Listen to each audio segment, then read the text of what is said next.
Hello, we are from Actual Science program, and the topic that we want to present today is precipitation rate. But before we begin our presentation, let me introduce ourselves first. I am Ramita Tichawanich. I'm Thanutchada chewasisuwan. I'm Kultida Imsap.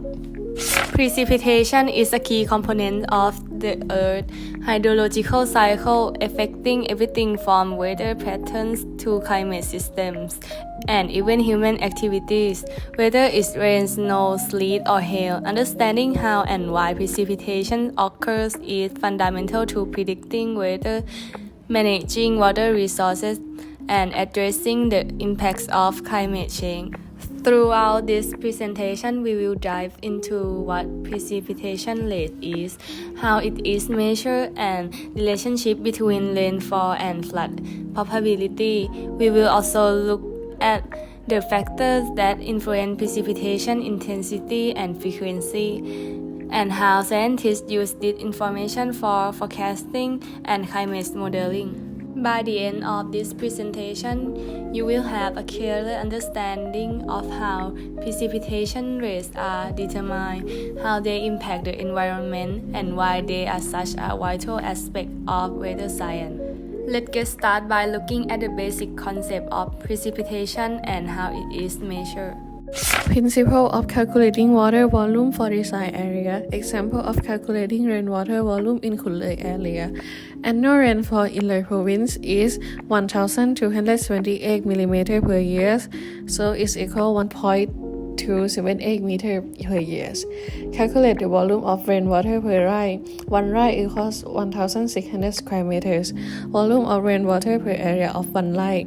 Equal rainfall times area equal 1.278 times 1,600 square meters, so it's equal 2,044.8 cubic meters.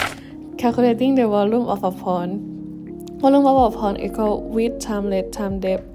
Example, volume of a pond measuring 1 line 4 meter deep, so it's equal 1,600 square meters times 4 meters, so it's equal 6,400 cubic meters. Next, subtract the slope of the inner edge of the pond. 40% equals 3,840 cubic meter. In the case of an irregular shaped pond, the area not occupied by the pond must also be deducted.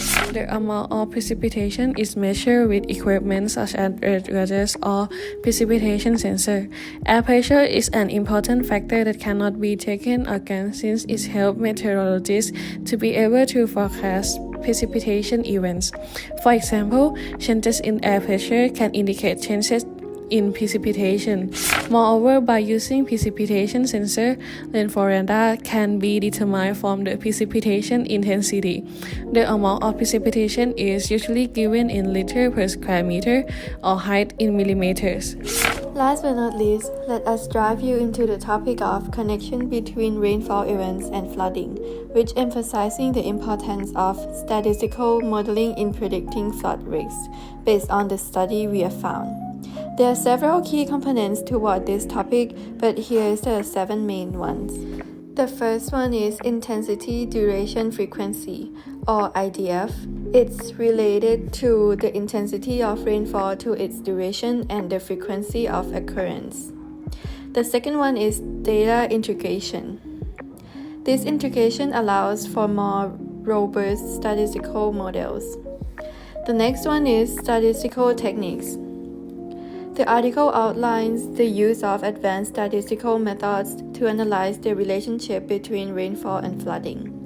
Techniques such as regression analysis and extreme value theory are employed to capture the nonlinear dynamics of this relationship. The fourth one is case studies. According to the study, the authors present case studies from specific regions to illustrate their findings. These examples demonstrate how localized rainfall events can lead to significant flooding, highlighting regional variations in flood risk. And the next one is implications for flood management. By understanding the rainfall threshold that trigger floods, city planners can implement more effective flood mitigation strategies such as improved drainage systems and floodplain zoning. The sixth one is future research directions. The article suggests areas for further research. It calls for ongoing data collection and model refinement to keep pace with changing environmental conditions. And the last one is policy recommendations.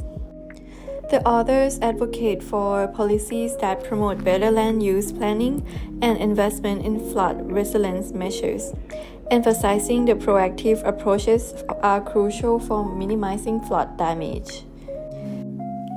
Ultimately, by providing insights into statistical modeling and its applications in flood risk management, the study aims to support informed decision-making in urban planning and disaster preparedness.